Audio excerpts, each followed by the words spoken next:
お魚何でもそうですけど、冬場っていうのはすごく脂の乗りが良くなるんですよ。でこういうのは洗いっていうのは薄作りにした後にたくさんのお水で油を洗い落とすんですね。そしてサクサクとした食感を出すんですけど、今の鯉っていうのはそれだけ脂の乗りがいいんで、洗ってしまうのはもったいないんで、逆にちょっと薄作りのままお刺身で召し上がっていただくと、鯉本来の旨味とか脂の甘みとか、そういったものをダイレクトに感じれるんで、それができるのはやっぱりこの清水のきれいなお水でさらした臭みのない鯉だから、そのままお刺身で召し上がっていただいても全然臭くなくて美味しいですよ。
はい、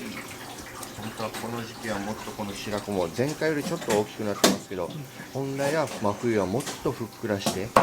もっと大きくなってなきゃいけないんですけど、ちょっと今年は暖冬の影響であまりいい白子がちょっと取れてないなーっていう印象がありますね。これなんかもう本当卵のなんか夏場の卵みたいに、本当は冬場はもっとしっかりと大きく身が詰まってる卵が詰まってるんですけど、もう暖冬の影響でこんな感じになるのがちょっと悲しいなと。鯉はよく親父が紙に例えて言うんですけど、肉質のことを普通の用紙画用紙とか、それと和紙ってあるじゃないですか。このぐらい違いがあるんですよ。で極端し用紙はカッターでポッと線を入れるとさっと切れるじゃないですか。でも和紙っていうのはぐじぐじぐじぐじ綺麗に切れないじゃないですか。それぐらい肉質に差があるんですよ。これはまあオスメスで違うんじゃなくて、その鯉それぞれに個体差があるんですね。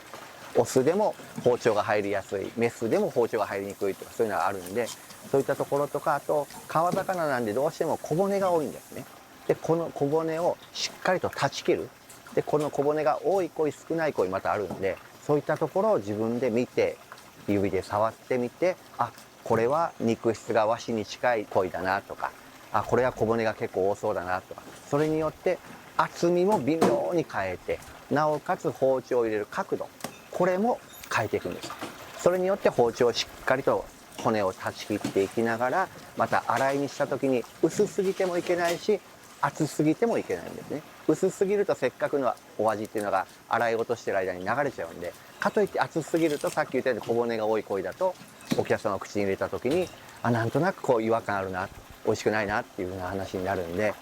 それからあとは鯉を洗う時間ですね。これもやっぱりその鯉の肉質によって微妙に変えてるんですよ。で夏場の鯉より冬場の鯉の方、さっきの言ったように脂が多いんで、やっぱりどうしても洗う時間っていうのはその分長く洗わないとしっかりとした食感が出てこない。それぐらい違いがありますね。はい、親父にはよくやっぱりまだ自分は包丁のその角度とか厚みはまだまだしっかり分かったなみたいなこと言われるんではいです。ちょっとメスなんですよ。白くて脂が海苔がまあまあいいなーっていうところで、こういうのは冬場洗いにするよりもそのまま洗わずにお刺身で召し上がっていただいた方が鯉のダイレクトなうまみとか脂の乗りは感じられて、より美味しく召し上がっていただけるかなと思います。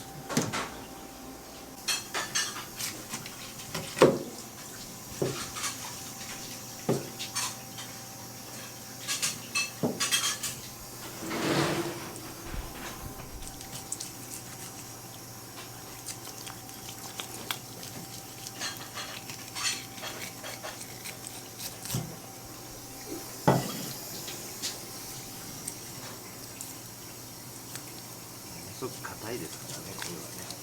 ね。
取り付けですね。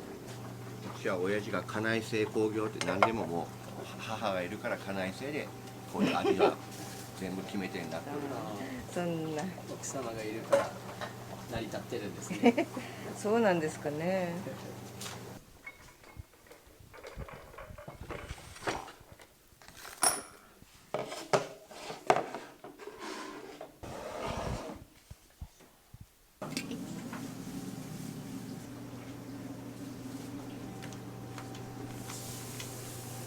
清水に滝があるんで、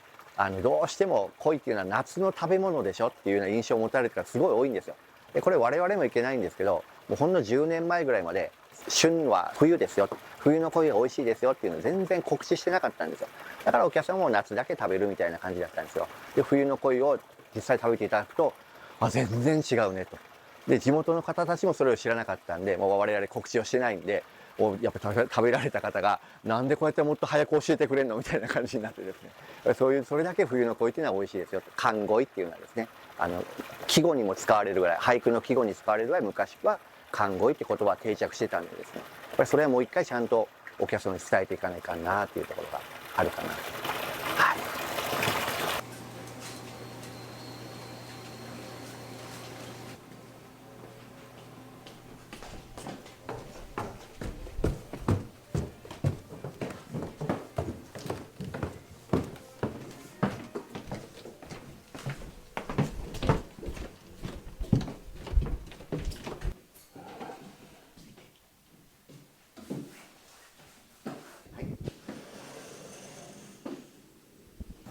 ちょっとね、今年はもうちっちゃいのしかなくて。あ、白子がなんか小さいっておっしゃってましたそね。うですね。困るんですよ。もう白子白子とお客様が言ってくださるけど、こんな小さい。もっとこれの倍ぐらいあるけど。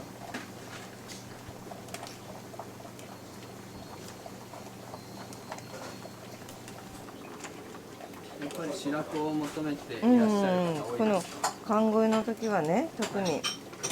いらっしゃいますもんね。白子出てるって言われるんですよ。ちょっと今年はもう残念なことにつってください。その代わり寒ブナですね。はい寒ブナが結構出てます。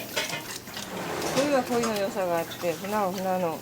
そのコリコリ感っていうのがすごいですよね。だからもう皆さんにおすすめしたら船だよってインスタですよね。だけど大丈夫です。お墨付き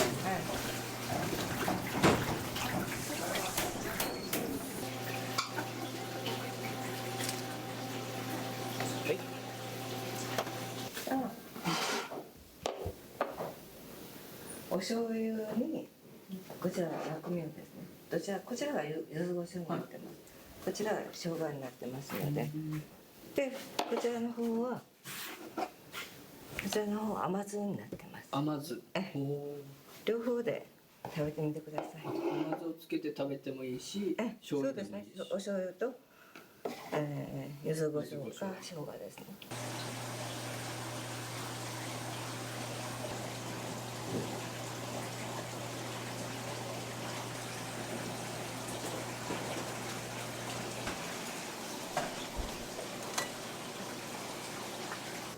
はい、じゃあお願いします。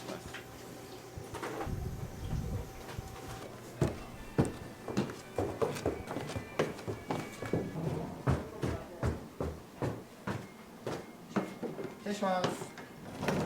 はい、お待たせしました。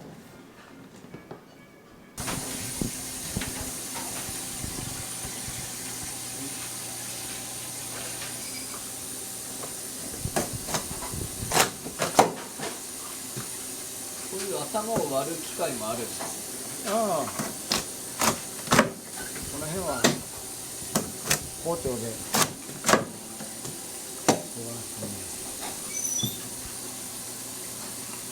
こに入れて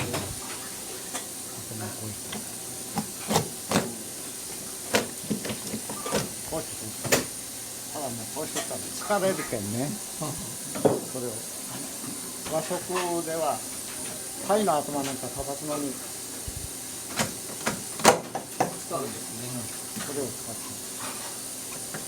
昔はこれで田舎では機械がなかった頃牛馬で田んぼを耕しやった時その餌を切るのにこういうのを使いしたこの藁をジャキジャキジャキ切るためにそれがもっと歯なんかも柔らかいからね。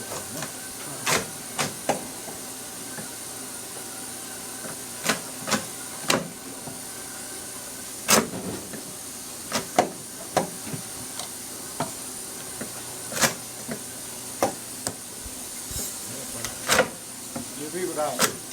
本スパッと切れるそうですよね。骨ごと。調理場を見てていつも思うんですけど、本当に指が飛んでいきそうだなって。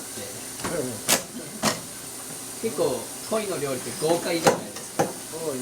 生きてるやつを使うから、はい。ピンクしてるやつを頭叩いて。